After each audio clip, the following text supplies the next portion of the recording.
ജനങ്ങളുടെ നാവിനെ തൊട്ട് ഒരിക്കലും നിനക്ക് സലാമത്തുണ്ടാകും എന്ന് നീ വിചാരിക്കുക പോലും ചെയ്യണ്ട.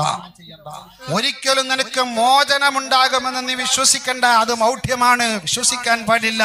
നീ നന്മ ചെയ്താലും തിന്മ ചെയ്താലും അതിലൊക്കെ പ്രതികരിക്കുന്ന, അനുകൂലമായിട്ടും പ്രതികൂലമായിട്ടും പ്രതികരിക്കുന്ന ഒരുപാട് ആളുകൾ നിനക്ക് കാണാം. നീ നന്മ ചെയ്യുന്നവനാണെങ്കിലും ആ നന്മയ്ക്ക് എതിരെ പ്രവർത്തിക്കുന്നവരെ അല്ലെങ്കിൽ പ്രതികരിക്കുന്നവരെ കാണാം.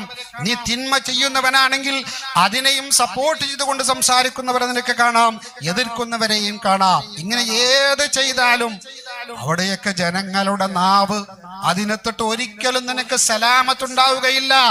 ആ ഒരു ബോധം നിന്റെ മനസ്സിൽ എപ്പോഴും ഉണ്ടാകണം. പണ്ടിവിടെയോ ഒരു പുസ്തകത്തിൽ വായിച്ചത് ഓർക്കുകയാണ്. ഒരു കഴുതപ്പുറത്ത് സഞ്ചരിച്ച ഒരു വാപ്പയുടെയും മകന്റെയും കഥ. ആ കഴുതപ്പുറത്ത് രണ്ടുപേരും കയറി ഒന്നിച്ച് സഞ്ചരിച്ചപ്പോൾ ഒരു വിഭാഗം ആളുകൾ പറഞ്ഞു, എന്ത് ദുഷ്ടന്മാരാണ്, ഒരു പാവപ്പെട്ട കഴുതയുടെ പുറത്ത് വാപ്പയും മകനും ഒന്നിച്ച് കയറി യാത്ര ചെയ്യുന്നു. അതേസമയത്ത് കുറച്ചങ്ങോട്ട് കഴിഞ്ഞപ്പോൾ വാപ്പയിറക്കും മകൻ യാത്ര ചെയ്തപ്പോൾ അപ്പോഴും ആളുകൾ പറയാൻ തുടങ്ങി, എന്ത് ദുഷ്ടനായ മകനാണ്, വാപ്പയെ നടത്തിക്കൊണ്ട് മകൻ വാഹനത്തിൽ യാത്ര ചെയ്യുന്നു.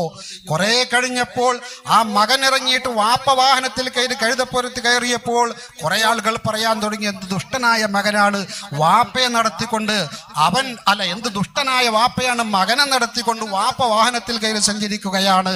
അങ്ങനെ പ്രിയമുള്ളവരെ, കുറെ കഴിഞ്ഞപ്പോൾ രണ്ടുപേരും വാഹനത്തിന്റെ പുറത്തിറങ്ങി നടന്നു കഴിഞ്ഞപ്പോൾ കണ്ടു നിന്ന ആളുകൾ പറഞ്ഞു, ഇവന്ത് പൊട്ടന്മാരാണ്, ഒന്നാം നമ്പർ വാഹനമുണ്ടായിട്ട് രണ്ടുപേരും നടന്നുകൊണ്ടിരിക്കുന്ന പൊട്ടന്മാര് എന്ന് പറഞ്ഞുകൊണ്ട് ആക്ഷേപിക്കുന്നു. കഥയിലുള്ള നമുക്കുള്ള പാഠം എന്താണ്? എന്ത് ചെയ്താലും അതിനെ വിമർശിക്കുന്ന ആളുകൾ ദുനിയാവിന്റെ പുറത്തുണ്ടാകും. അതുകൊണ്ട് ലാ സലാമത്ത മിൻ കലാമിൻ നാസി, ജനങ്ങളുടെ കലാമിൽ നിന്ന് നിനക്ക് ഒരിക്കലും ഒരു മോചനം ഉണ്ടാവുകയില്ല.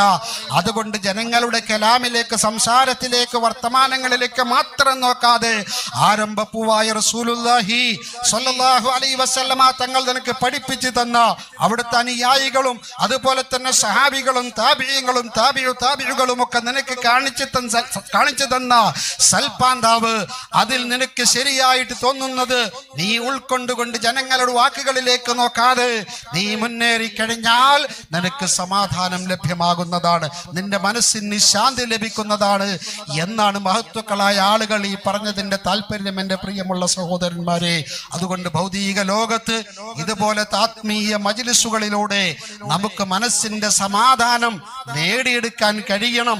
ആ നിലക്കുള്ള ഒരു മജ്‌ലിസാക്കി നമ്മുടെ ഈ മജ്‌ലിസിനെ അല്ലാഹു സുബ്ഹാനഹു വ തആല മാറ്റുമാറാവട്ടെ എന്ന് ആശംസിച്ചുകൊണ്ട് അഊദു ബില്ലാഹി